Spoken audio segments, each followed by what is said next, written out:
27장 말씀입니다. 오늘 본문은 군대와 행정 조직의 재편입니다. 다윗 왕은 통치 말년에 새로운 시대에 맞는 국가 체제를 마련을 합니다. 23장 이하의 말씀을 쭉 보면 새로운 시대에 맞는 국가 체제를 마련하기 위해서 무엇보다도 행정 조직이나 군대와 같은 조직을 재편하는 것을 가장 우선적으로 또 중요하게 여겨야 할 것 같은데, 역대상의 말씀은 주로 성전에서 봉사하는 레위인들이나 제사장들과 같은 이 사람들의 조직 재편을 훨씬 더 중요하게 다루고 많이 다루고 우선적으로 다루는 것을 볼 수가 있습니다. 다윗이 어떤 이념을 가지고 나라를 통치했는지를 잘 보여준다고 하겠습니다. 무엇보다도 이스라엘의 참 주인은 하나님이시고, 이 나라가 바로 서기 위해서는 하나님이 이 나라의 주인, 이 백성의 주인이 되어서 이 나라를 통치할 때 이 나라가 건강하고 바르고 강하게 설 수 있다는 믿음을 다윗이 가지고 있었다는 것입니다.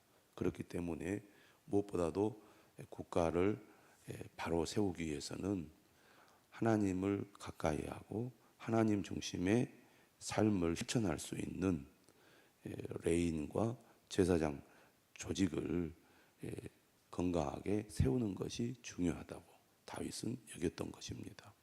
그래서 역대상은 다윗의 통치를 다룰 때 무엇보다도 다윗이 어떻게 나라를 통치해 가고 있는가, 무엇을 중요하게 여기고 있는가를 역대기는 잘 보여주고 있습니다. 예루살렘으로 수도를 정하고 난 다음에 언약궤를 옮겼고, 이 언약궤를 중심으로 하나님을 또 예배하고 또 하나님을 가까이 할 수 있도록 했을 뿐만 아니라 이곳에 성전을 지어야겠다, 다윗은 마음을 먹었던 거죠. 그러나 하나님이 허락하지 않으셔서 성전 건축은 하지 못했지만 성전 건축을 위한 준비에 다윗이 최선을 다하는 것을 보게 됩니다. 그런데 그런 가운데 인구조사를 실시했고, 이로 인하여 하나님의 진노를 사서 백성들이 전염병으로 7만 명이나 죽는 일이 일어납니다. 하나님께서 오르난의 타작마당에서 제사를 드리게 했고, 그로 인하여 하나님의 진노가 멈추게 됩니다. 다윗은 이곳이야말로 하나님의 용서와 회복이 있는 곳이라고 여겼고, 이곳을 비싼 값을 주고 사서 성전토로 마련하게 되지요. 이러한 모든 이 사건들은 다윗이 하나님을 예배하고 하나님을 찬양하는 것을 매우 중요하게 여겼다는 것을 볼 수가 있습니다. 역대상 이제 마지막 부분에 와서 오늘 27장에 가장 국가 통치의 중요한 영역인 행정조직과 군대 조직에 관한 말씀이 나옵니다. 그리고 오늘 본문이 지나면 다시 28장과 29장에서는 성전 건축을 위한 권면과 또 성전 건축 준비를 마치고 하나님께 감사를 드리는 이야기로 역대상은 마무리하고 있습니다. 나라를 바르게 세우려면 군대 조직과 행정 조직이 매우 중요하다고 하겠습니다. 군대가 얼마나 강하고 또 안정적으로 조직을 잘 갖추고 있는가, 외부 외적의 침입을 막고 또 전쟁을 행했을 때 이길 수 있는 군대를 만들어야 하기 때문이죠. 오늘 본문은 이처럼 군대의 편제, 군대를 어떻게 조직하고 운영하는지 본문은 잘 보여주고 있습니다. 역대기의 특징은 사람의 이름이 많이 나온다는 얘기죠. 끝까지 역대기는 사람의 이름을 소개하고 있습니다. 오늘 1절은 이렇게 시작하죠. 이스라엘 자손의 모든 가문의 우두머리와 천부장과 백부장과 왕을 섬기는 관원들이 그들의 숫자대로 반이 나누이니 각 반열이 2만 4천 명씩이라.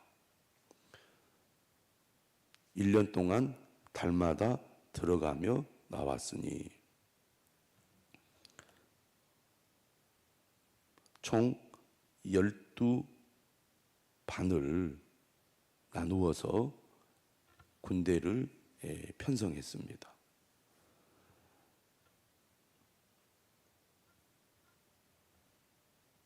다윗의 군대는 2만 4천 명씩 12개로 조직을 해서 1년에 한 달씩 복무하는 방식이었습니다. 평상시에는 농업이나 생업에 종사하다가 자신들이 복무할 때만 소집을 해서 복무하고 다시 그 한 달의 기간이 끝나면 각자 자신들이 사는 곳으로 돌아가는 시스템이었죠. 어떻게 보면 민병대 시스템이라고 할 수 있겠습니다. 상비군은 훨씬 더 적은 숫자가 1년 내내 다윗을 중심으로 지켰습니다. 한 600명 정도. 2만 4천 명은 12개 팀으로 이렇게 나누어서 1년에 한 달씩 복무를 하다가 돌아가는 이런 방식이었다고 할 수가 있겠습니다. 12개 조로 나누어서 2만 4천 명씩 모든 이스라엘의 지파의 사람들이 군대에 들어와서 복무하도록 한 것을 볼 수가 있습니다.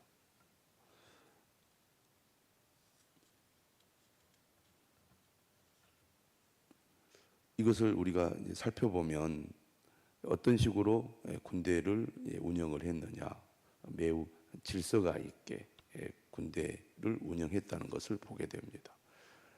모든 백성들이 자신이 맡은 일들을 잘 수행하기 위해서 어떤 식으로 주로 편성을 하냐면 조를 나누어서 돌아가면서 질서 있게 일을 하도록 조직을 하는 것을 보게 됩니다. 레위인들도 그렇고 제사장들도 그렇고 뭐 찬양대라든지 문지기라든지 모든 조직들을 질서 있게 또 서로 이 교대로 근무함으로써 일상생활과 또 성전을 섬기는 것과 또 나라를 위해서 봉사하는 일을 잘 균형 있게 할 수 있도록 조직을 잘 갖추어서 질서 있게 편성을 하고 운영을 하는 것을 볼 수가 있습니다. 이처럼 첫째 달에 복무할 군인들, 둘째 달에 복무할 군인들, 또 이 군인들의 이제 반장, 어떻든 대장을 뽑아서 군대를 조직하고 관리할 수 있도록, 그리고 이러한 이 각 반의 이 군인들이 자기의 역할을 잘 감당하고 그리고 그 다음 조로 이렇게 인계할 수 있도록 이렇게 질서 있게 조직을 잘 갖추었다는 얘기죠. 모든 사람들이 서로 교대로 일을 잘 하기 위해서는 첫째는 이처럼 질서에 잘 따라야 하겠습니다. 순종하는 일이 중요한 거죠. 군대가 잘 돌아간다는 것은 지휘 체계가 분명하고 그 지휘 체계를 따라 이 명령에 순종하는 군인들이 훈련된 군인들이 준비가 되었을 때 군대 조직은 흔들리지 않는 조직이 될 것입니다. 또 이러한 일들은 반드시 협력이 필요하죠. 1조가 일을 잘하는데 2조가 못한다든지 2조는 잘하는데 3조가 못한다든지 이렇게 펑크가 나버리면 조직은 상당히 문제를 발생시키고 말 것입니다. 그런 의미에서 또 질서 있게 순종하는 것도 중요하지만 모든 사람들, 각 조가 서로 협력해 줘야 한다는 겁니다. 누구는 하고 누구는 하지 않는 이런 식이 되면 안 된다는 거죠. 1조는 잘하는데 2조가 못하거나 이런 일이 발생하지 않도록 각 조가 자기에게 맡겨진 그 임무를 잘 감당하고 또 해 나갈 때 서로 협력이 되어서 이 군대 조직이 1년 동안 이렇게 안전하게 잘 운영이 될 수 있다는 얘기입니다. 또 이러한 이 교대 복무의 특징은 한 번 하고 마는 것이 아니라 이제 이것이 계속 반복되어 매년 운영이 되어야 하기 때문에 서로 바통 터치도 잘 되어야겠지만 자신이 맡은 일을 끝까지 잘 해냄으로써 군대 조직이 꾸준하고 지속적으로 잘 운영이 되도록 해야 될 것입니다. 군인이 군대를 가서 어떤 일을 할 때 경험을 돌아보면 자신이 맡은 일을 먼저 근무한 이 군인으로부터 배우게 됩니다. 일을 배우면 이제 배우는 이 과정을 통해서 숙련을 시키고 숙련이 되면 일을 매우 수월하게 잘 하게 되죠. 그런데 또 시간이 지나면 이제 군대를 제대를 해야 되니까 자신이 맡은 그 임무를 새로 들어온 군인이 인수인계를 해야 합니다. 일정 기간 동안 연습을 시키고 훈련을 시켜서 그 맡은 일을 잘 수행할 수 있도록 직접 보여주면서 가르치게 되죠.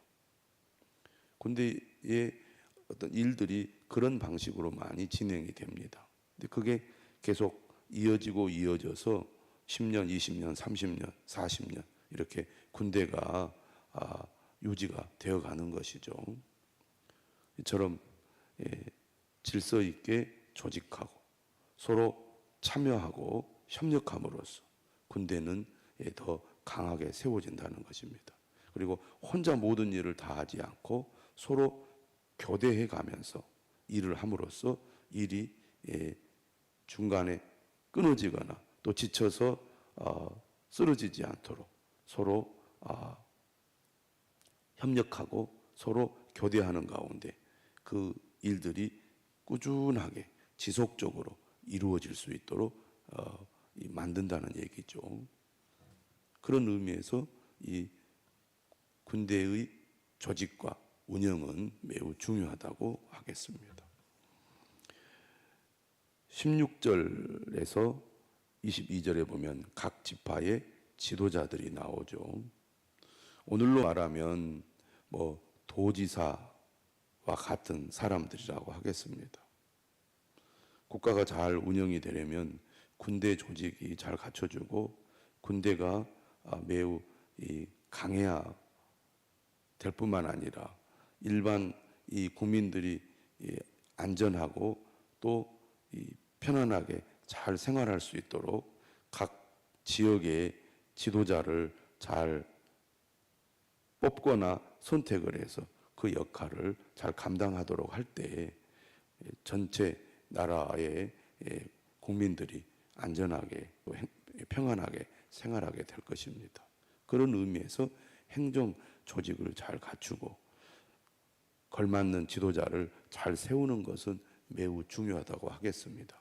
한 국가나 한 지역이 지도자를 어떤 사람으로 세우느냐에 따라서 국민들의 삶의 질이 달라지고 얼마나 안전하고 평안한가가 결정된다고 하겠습니다.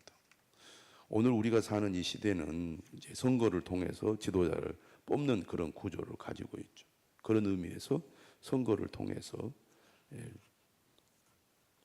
적절한 지도자를 뽑는 것은 민주주의 사회에서 매우 중요하다고 하겠습니다. 23절에 보면 이제 인구 조사에 관한 내용이 나옵니다. 이스라엘 사람의 20세 이하의 수효는 다윗이 조사하지 아니하였으니 이는 여호와께서 전에 말씀하시기를 이스라엘 사람을 하늘의 별같이 많게 하리라 하셨습니다.